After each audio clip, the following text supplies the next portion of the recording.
Assalamu alaikum wa rahmatullah wa barakatuh, mes frères et sœurs. Si ce message vous touche, abonnez-vous pour ne rien manquer des rappels qui transforment le cœur. Une question qui éveille l'âme. Imagine un instant, tu viens d'accomplir ta prière. Ton front encore marqué par la prosternation. Ton cœur encore vibrant de ce dialogue sacré. Tu t'assois sans un mot. Le silence devient présence. Et là, entre l'ombre de la dunya et la lumière de l'au-delà, tu récites. Mais ce n'est pas une simple récitation. C'est une confession d'amour, une clé spirituelle que même les anges reconnaissent. Une sourate, pas comme les autres. La plus aimée d'Allah, pourquoi? Qu'a-t-elle de si particulier, cette sourate si courte, mais si vaste en sens? Pourquoi le prophète Muhammad, paix et bénédiction sur lui, disait-il que celui qu'il aime sera aimé par Allah? As-tu déjà laissé ton âme méditer sur ce mystère? Ressens-tu le poids de cette promesse? Être aimé par celui qui n'a besoin de rien, mais dont toi tu as besoin pour tout. Car cette sourate n'est pas qu'un passage coranique, c'est une déclaration, un refuge, une lumière. Ainsi est-il révélé dans le Coran, et nous t'avons certes donné, ô Muhammad, les 7 versets répétés et le Coran sublime. Sourate Al-Hijr, verset 87. Mais en eux, une mer infinie d'amour, de guidance et de proximité divine. L'histoire qui fait trembler le cœur. Il ne cherchait ni les projecteurs, ni le prestige, juste la proximité d'Allah. Lors d'une expédition, le prophète Muhammad, paix et bénédiction sur lui, confia la direction d'un groupe à un homme discret, un homme dont la voix devenait lumière à chaque prière. Mais un détail attira l'attention des compagnons. À chaque raka, sans exception, il concluait sa récitation par sourate Al-Ikhlas. Un geste si simple, mais si chargé de sens. Intrigués, les compagnons rapportèrent cela au prophète. Et lorsque ce dernier lui demanda pourquoi, la réponse fut presque enfantine, mais si pure. Parce qu'elle décrit le tout miséricordieux, et j'aime la réciter. Aimer, pas seulement comprendre, pas seulement apprendre, mais aimer profondément ce qu'elle représente. L'unicité absolue d'Allah, sa perfection, sa lumière qui transcende toute chose. Le prophète sourit et prononça ces mots qui résonnent à travers les siècles. Ton amour pour elle t'a fait entrer au paradis. Rapporté par Al-Bukhari. Une simple sourate, 4 versets, mais un amour sincère. Dans le Coran, un rappel sublime nous touche, ceux qui ont cru et dont les cœurs se tranquillisent à l'évocation d'Allah. N'est-ce point par l'évocation d'Allah que se tranquillisent les cœurs? Sourate Ar-Ra'd, verset 28. Et si ton cœur trouvait la paix dans cette sourate aimée, Al-Ikhlas, la sourate, qui compte pour un tiers du Coran, certains trésors ne brillent pas par leur taille, mais par la lumière qu'ils diffusent dans les cœurs. Sourate Al-Ikhlas, si courte qu'elle tient dans un souffle, mais si vaste qu'elle ébranle les fondations de tout polythéisme. 4 versets, mais un monde d'unicité. Dit, il est Allah, unique.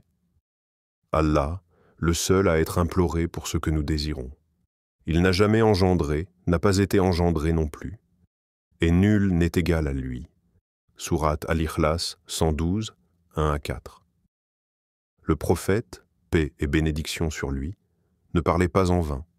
Et lorsqu'il déclara « Par celui qui détient mon âme dans sa main, elle équivaut à un tiers du Coran », rapporté par Al-Bukhari, il révélait un secret céleste. Cette sourate résume l'essence du tawhid, car elle ne parle ni de loi, ni d'histoire, ni de peuple. Elle parle d'Allah, uniquement, purement, parfaitement. Elle arrache du cœur tout ce qui lui est associé. Elle brise les chaînes de l'ego, des idoles invisibles, des dépendances masquées, et nous élève vers lui seul. Dans un autre passage du Coran, Allah dit « Allah, point de divinité à part lui, le vivant, celui qui subsiste par lui-même. » Sourate Al-Baqarah, verset 255. Sourate Al-Ikhlas est cela. Condensé en quelques mots, une lumière compacte. Un rappel qui purifie, récite-la après chaque prière. Une clé spirituelle. Ta prière s'achève. Mais ce n'est pas la fin. C'est le début d'un souffle sacré. Le monde autour de toi continue, mais ton cœur, lui, est suspendu à un fil de lumière. Et dans ce moment de pureté, tu récites doucement Sourate Al-Ikhlas, pas pour impressionner, pas pour cocher une case, mais pour dire à Allah dans le secret, tu es unique, je ne veux que toi.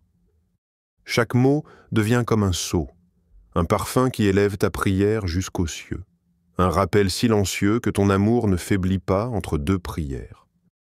Le prophète Muhammad, paix et bénédiction sur lui, nous a transmis une sagesse immense dans les gestes les plus simples. Et réciter Al-Ikhlas après chaque prière devient une clé spirituelle, un rendez-vous sacré entre l'âme et son Créateur. Dans le Coran, une promesse éclaire cette voie. Et invoque ton Seigneur dans ton fort intérieur, avec humilité et crainte, sans élever la voix, matin et soir, et ne sois pas du nombre des insouciants.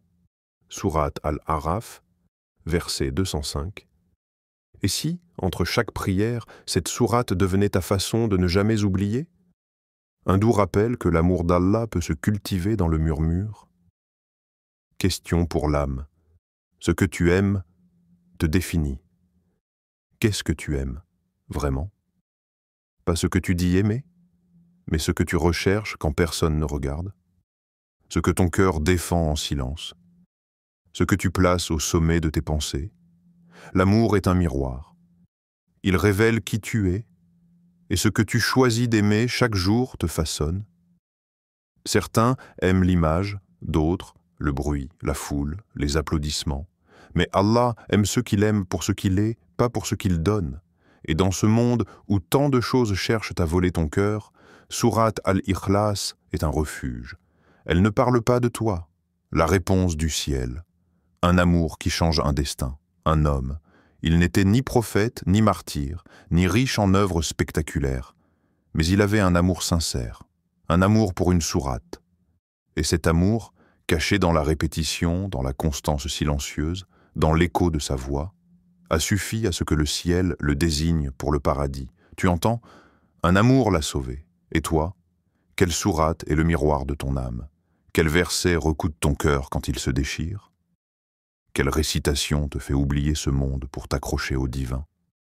Peut-être que ta réponse n'est pas dans la longueur de tes prières, ni dans la quantité de tes lectures, mais dans la sincérité d'un amour discret pour une sourate qui t'ouvre une porte que toi-même tu n'aurais jamais osé pousser. Comme une caresse divine sur l'âme, le Coran nous rappelle ceux qui ont cru et dont les cœurs se tranquillisent à l'évocation d'Allah.